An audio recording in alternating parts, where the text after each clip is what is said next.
Shalom, shalom. First and foremost, I want to give all praises, honor, and glory unto Yahweh, Bahashem, Yahweh Shai, Bahashem Rachakadash. That will honor to my elders and apostles of Great Millstone, who rule well and teach well, being great examples to us younger brothers. Peace and blessings to the all four. Like Lord, wanting to be a part of that number. I'm the brother Kadar from the GMS branch for Chicago, coming back with another video. This video is going to be entitled, it's going to be History, episode 52, or 53. I have to double check. But the Samaritan woman, in John 4 was a heathen. We'll prove that through the scriptures, all right, because this is a response to the Apostle Tahar's video, because he also made a response to it. It was a camp, like one of those offshoot camps, who made a video saying that the Samaritan woman was a Israelite because the northern kingdom was in Samaria, but these guys don't know the scriptures. Okay, it's low-key hot as hell in this car, so let me open this window real quick.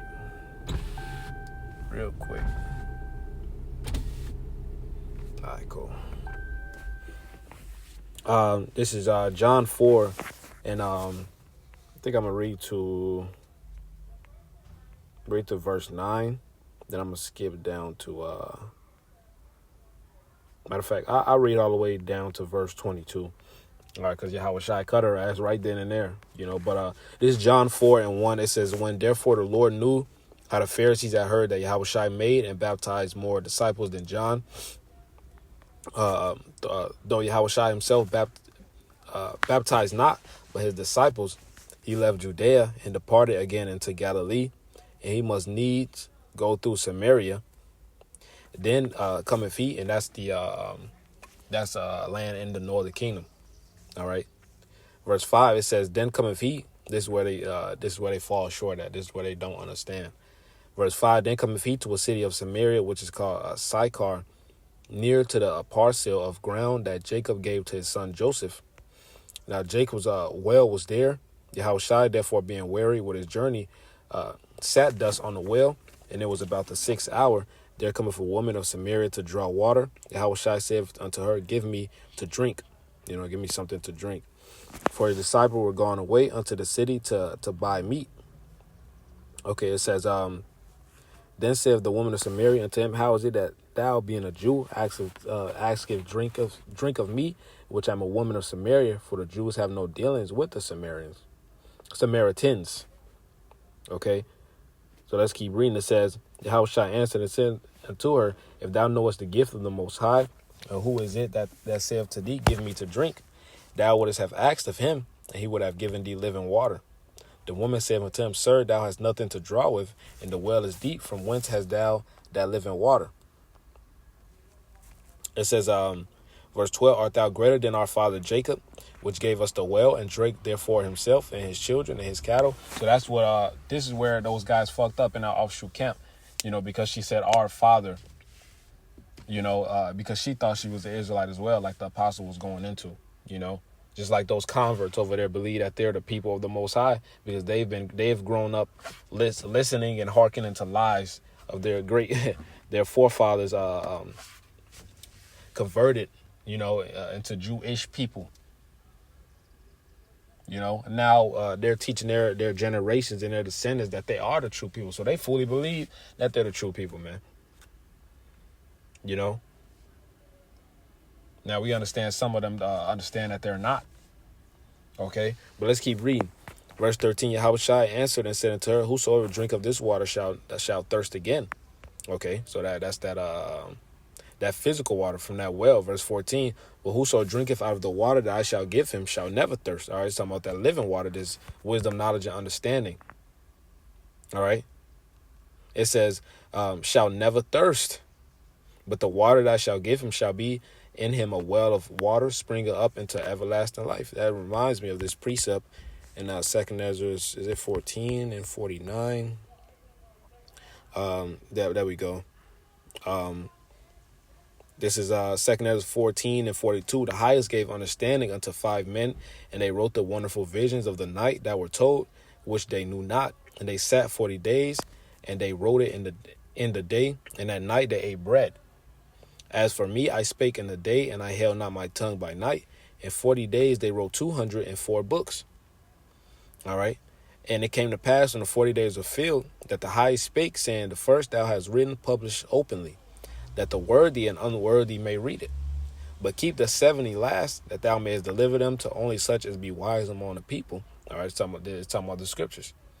Verse 47, for in them is the spring of understanding, the fountain of wisdom, and the stream of knowledge. That's talking about this word, man. That's why it says you shall never thirst. All right, because we got the word. We're not missing anything. We're not lacking. All right, we're not want. Okay, you know, these people in the world, they got all these materialistic things, but they still feel empty. These 2/3 still feel empty because they don't have the wisdom, knowledge, and understanding. They don't have the truth, man. It's Isaiah 55. In verse 1, it says, ho, everyone that thirsteth, come ye to the waters. And that's our people inquiring about the truth. All right. Who are the Israelites? Hey, what is an Edomite? Why are we in this fucked up predicament as a people? You know what I'm saying? It's like these, let me just lift up this window, these bugs.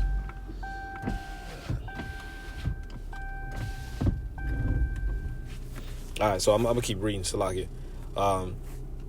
It says, he that have no money, all right. It says, come ye to the waters, and he that have no money, come ye buy and eat. Yet come buy wine and milk without money and without price. All right, what's that wine? What's that milk? Those are all symbolics of the scriptures, man. All right. Without price, meaning we don't charge for breakdowns. We don't charge for Hebrew names. We don't charge for deep breakdowns, man. This is free. All right, freely you have freely as the scriptures say, I'm paraphrasing. Freely you was given. All right. Freely you receive, freely you shall give. All right, just paraphrasing it. You know. So we don't charge for these breakdowns, man. So anybody doing that, making merchandise of the truth, they're going off. All right, and you are to stay away from those guys. This John 4 and I read verse 14, but I'm going to read verse 15. It says, the woman said unto him, sir, give me this water that I thirst not, neither come hither to draw. You know, Yahushua said unto her, go call thy husband and come hither. The woman answered and said, I have no husband. Yahushua said unto her, thou hast well said, I have no husband, for thou hast had 5 husbands. All right, it says, and that thou saidest thou truly. All right, so the Lord already knew. You know, verse 19, the woman said unto him, sir, I perceive that thou art a prophet. So she already knew, man, like this a different man right here. You know, this ain't no regular man. You know, verse 20, our fathers worship in this mountain, and ye say that in Jerusalem, in the day where men out to worship, Yahushua said unto her, woman, believe me, the hour cometh when ye shall neither in this mountain nor yet at Jerusalem worship the Father. Ye worship, ye know not. Well, ye know not, Salakia. We know what we worship, for salvation is of the Jews, man. Yahushua cut her ass. All right, so we could just take reading it from there, you know, just to give more context. You know, now we can go to this 2 Kings, the 17th chapter. All right, and just break it down, man. All right, I could read from verse 1 to... I'll read from verse 18. I'll read from verse 24. I'll read to verse 24, from 1 to 24. It says, 2 Kings 17 and 1.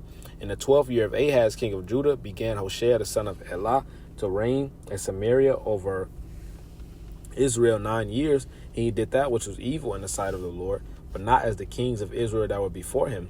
Against him came up Shalmaneser, king of Assyria, and Hoshea became his servant and gave him presents. As the king of Assyria found conspiracy in Hoshea, for he had sent messengers to king of Egypt, and brought no present to the king of Assyria, as he had done year by year. Therefore the king of Assyria shut him up and bound him in prison. Then the king of Assyria came up throughout all the land, and went up to Samaria and besieged it 3 years. In the 9th year, Hoshea, the king of Assyria, took Samaria and carried Israel away to Assyria. Okay, so he took them from the land of Samaria. Okay, and carried Israel away unto Assyria, the Assyrian captivity. It says, and placed them in Halah and in Haber by the rivers of Gazan, and the cities of the Medes. For so it was that the children of Israel had sinned against the Lord their God, which had brought them out of the land of Egypt, for under the hand of Pharaoh king of Egypt, and had feared other gods. Right, so Jacob was committing idolatry, and the Lord clearly told them the land was going to spew you out. All right, we can grab that real quick. Land spew the flocking.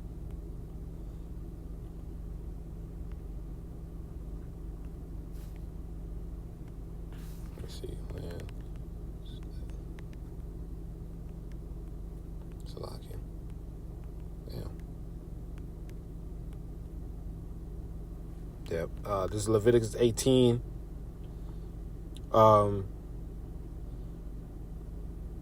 So this, the Lord giving them the breakdown, not to give your seed to Molech, not to be a sodomite, all right, not to commit bestiality. Okay, let's read verse 24. I just want to get straight to the point. Defile, Leviticus 18:24, defile not ye yourselves in any of these things, for in all these the nations are defiled, which I cast out before you. So that's what the Canaanites were doing. These horrific acts, these abominable acts, man. And the Lord kicked them out of that land. All right, our land. Verse 25, and the land is defiled, therefore I do visit the iniquity thereof upon it, and the land itself vomiteth out her inhabitants. Ye shall therefore keep my statutes and my judgments, and shall not commit any of these abominations, neither of your own nation, nor any stranger that sojourneth among you. For all these abominations have the men of the land done, which were before you, and the land is defiled. So these heathens defiled that land. At the time, it was called the land of Canaan, obviously, because the people before is a place, But it also mentions in Joshua, the king of Jerusalem, but those were heathens. So let's keep reading. It says, verse 28. This is the point, that the land spew not you out also when you defile it, as it spewed out the nations that were before you. Okay, so the land spewed them, Jake out as well, because they were going to fuck off. All right. Now, specifically reading this, all right, it's talking about the northern kingdom. All right.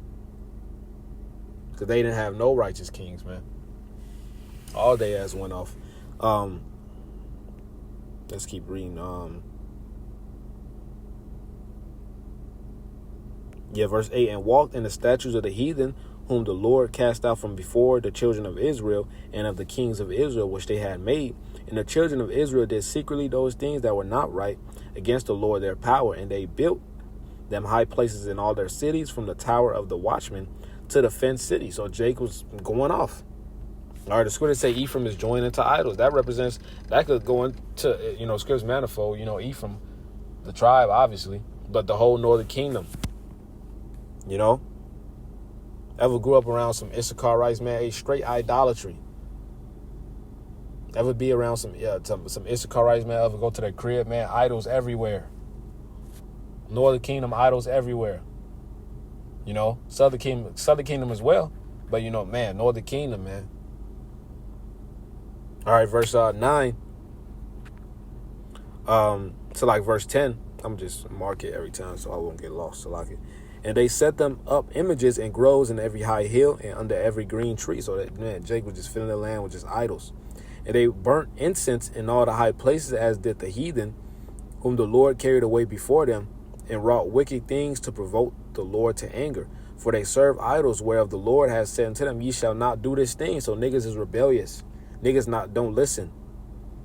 Verse 13, yet the Lord testified against Israel and against Judah by all the prophets and by all the seers. Seers, the prophet, saying, turn ye from your evil ways, keep my commandments and my statutes, according to all the law which I commanded to your fathers, and which I sent to you by my servants the prophets, man. All right. The spirit, 1 Corinthians 13 and 14 and 32, the spirit of the prophets are subject to the prophets. All right. We are here prophesying today. Hey, we were back there prophesying back then, man. All right, verse 14, notwithstanding they will not hear, but hardening their necks like to the necks of their fathers, that did not believe in the Lord their power.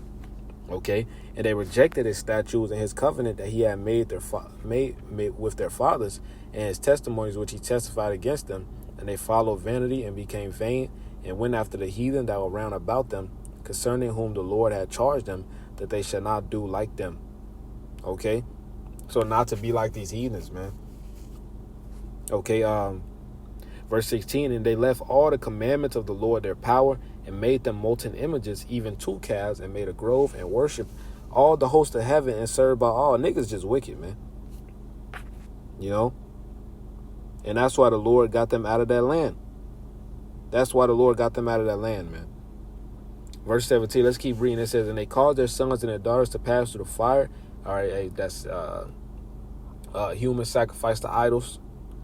Okay?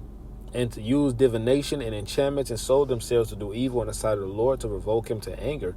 Therefore the Lord was very angry with Israel, and removed them out of his sight. There was none left but the tribe of Judah only. All right, so the southern kingdom. Also, Judah kept not the commandments of the Lord their power, but walked in the statutes of Israel, which they made. So southern kingdom was going off as well. Verse 20, and the Lord rejected all the seed of Israel, and afflicted them, and delivered them into the hand of spoilers, until he had cast them out of his sight. All right, and that's why it says in Isaiah 10, all right, or Assyrian might, matter of fact, let me just see, type it, I want to butcher it, Assyrian rod, I believe it's Isaiah 10. Isaiah 10:5, O Assyrian, the rod of mine anger, and the staff in her hand is my indignation. So the Lord uses these heathens as our whooping sticks. It literally says that in Judith, the 5th chapter. All right, and it says in Psalm, deliver me from the wicked, which is thy sword. All right, so the Lord uses these heathens to whoop our ass when we go off. Okay, so verse 21, for he rent Israel from the house of David, and they made Jeroboam the son of Nebat king. And Jeroboam drove Israel from following Yahweh, and made them sin a great sin. For the children of Israel walked in all the sins of Jeroboam, which he did. They departed not from them, until the Lord removed Israel out of his sight, as he has said by all his servants the prophets. So was Israel carried away out of their own land to Assyria unto this day. All right, so we read that John 4.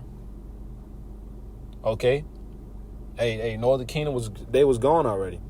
All right, now you did have a small portion, all right, because the scripture does talk about the prophetess from the tribe of Asher. It was a very small portion of northern kingdom still dwelling, you know, with Jake over there, you know, with southern kingdom.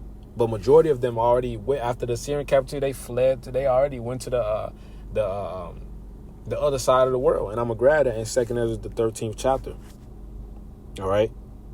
Verse 24, and the king of Assyria brought men from Babylon, from Kata, and from Ava, and from Hamath, and from Sephorim, and placed them in the cities of Samaria instead of the children of Israel. So these were heathens, and they replaced them.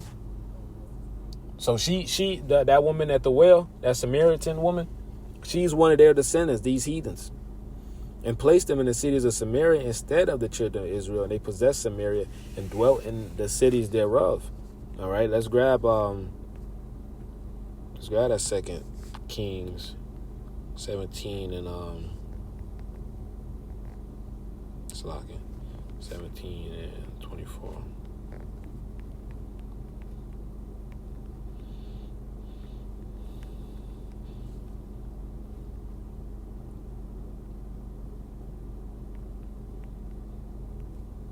Grab that word for Salakia. Let me see. Yep, it's the Hebrew word kawath. All right, kawath. It says a place which King Sargon of Assyria imported colonists into Israel, probably a location approximately 20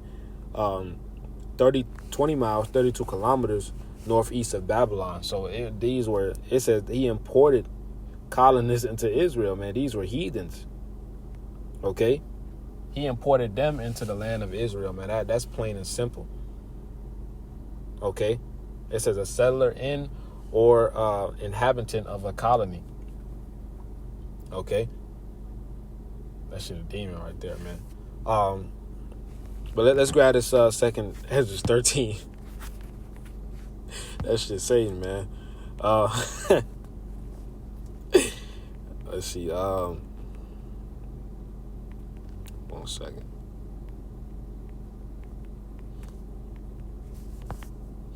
2 Ezra 13 and verse 40.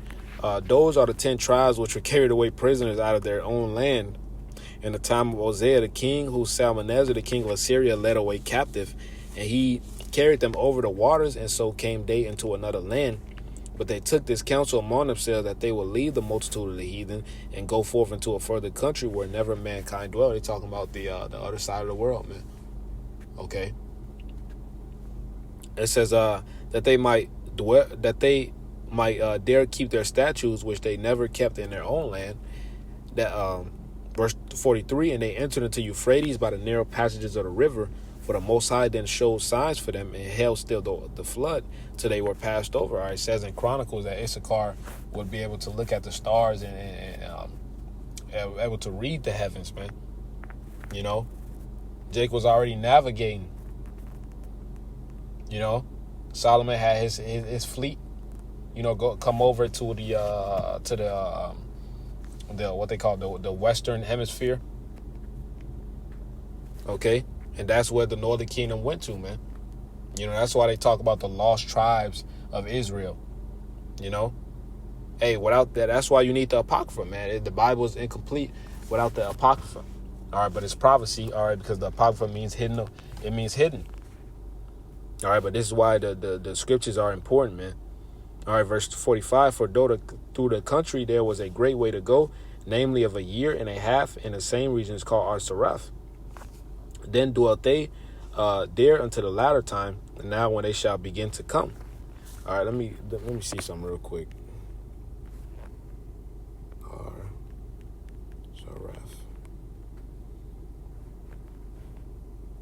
It's another word, but it's all good. So let's grab this, and you know that's when they came over to the Western Hemisphere. You know the Americas. All right, let's grab this Deuteronomy. All right, so keep in mind, Northern Kingdom, after the Assyrian captivity, Northern Kingdom, let me just grab this precept real quick. Yep. So Northern Kingdom left and came to the Americas after the Assyrian captivity. So Southern Kingdom, all right, they went from the Babylonian captivity, all right, to the Persian captivity, to the Greek captivity, all right, the Hellenist period. They went from the Roman captivity. All right, 70 AD fled to the the majority of them fled to Western Africa. We're really all over Africa, but the hot spot was really Western Africa. All right, because you got the Bantu people who fled over to South Africa. You know, Shaka Zulu and his people. Those were Jakes, man. You know, which I had my suspicions as well. You know, that nigga Shaka Zulu was definitely Jake, but the apostle confirmed that he was had to be a Judite, man. You know, and he was on Esau Ash, man. You know, and from there, all right, that transatlantic slave trade, man. It's Deuteronomy 28:68, and the Lord shall bring thee into Egypt again. All right, Egypt means bondage. All right, you don't need to walk from Israel to Egypt. I mean, you don't need a ship to go from Egypt to Israel, man. Okay? It's talking about us being brought over to the Americas, man. And what they don't tell you, all right, they was bringing the Native Americans, okay, to Northern Africa and Spain and Portugal, man, to Europe. You know? So all of the tribes were on those ships, man, coming back and forth. And guess what? It was funded by those 1948ers, man, those Amalekites, those you-ish people. It says, by the way, whereof I spake unto thee, thou shalt see it no more again. All right, because we as a people never went back to that land yet again, man. Now, a bastard shall dwell at Ashdod, man. Those people at that land, they aren't the true people. They aren't the true people, man. Just like the Samaritan woman, as the scriptures say, they imported colonists. Hey, them niggas are imported colonists, man. You know? Those people aren't the people of Yahweh B'Shem Yahushai. All right, it's the people who forgot their heritage. Okay, it says, thou shalt see it no more again, and there ye shall be sold unto your enemies. Okay, for bondman and bondwoman, no man shall buy you. Meaning, no man shall redeem you. Okay, only Yahweh Shai is going to redeem the elect, man. All right, because those you-ish people over there, they didn't forget their heritage. All right, it's only now that our people are remembering who they are, man. It's only now that they're being brought back into that remembrance. Jeremiah 50 and 33, that I'm going to close out, man. Thus saith the Lord of hosts, the children of Israel, okay, and the children of Judah, okay, northern and southern kingdom, were oppressed together here in America. This is where we met back up through the Spirit, through prophecy. Okay, it says, and all that took them captives held them fast. They refused to let them go. Their Redeemer is strong, Yahweh Shai, and the Lord of hosts is his name. He shall thoroughly plead their cause, that he may give rest to the land and disquiet the inhabitants of Babylon, man. So, Lord willing, this lesson was edifying. I want to give all praise, honor, and glory to my power, Yahweh Bashim, Yahweh Shai, Bashim, Makakodash, double honors to the elders and apostles of Great Millstone. Peace and blessings to all for elect. Lord, willing, we be a part of that number. I pray this lesson was edifying. Shalom, Kwame Sharala, Wa Baba.